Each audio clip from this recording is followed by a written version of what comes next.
In this video, I'm going to walk you through how to manage your Microsoft Teams privacy settings. So to do this, go ahead and click the three dots on the upper right next to your profile and click on settings. Then click on privacy on the left side and you have a whole lot going on right here. So let's start with how to manage how people find you. You can go ahead and you can click on this and you'll be able to see your name and also your email address, right? For the purpose of this tutorial, I'm blurring out this content because these are private information for me. But let's just go back. Now you also have manage who can add you to groups. Now it is currently set by default to anyone and you can click the drop down here and set it to only your contacts if you need to.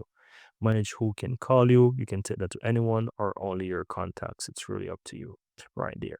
And here you have the reader seat. You can go ahead and you can go ahead and turn this on or off if you want to. You can turn on or off camera and mic when screen is locked. You can do that as well. I recommend this is important for security purposes as well. Extended diagnostic tool. If you want to add that or if you want to turn this on or off, you can do that. You have your profile. You can always click on that to manage your profile. Again, it's going to show you some information about your profile right there. And if you scroll down a bit more, you have options about optional connected experience that analyze your content, and also some keyboard shortcuts to mute and unmute. So you basically have some information right there. But as for the privacy options, guys, this is all that you get right now in Microsoft Teams. And that's pretty much all that you have to do.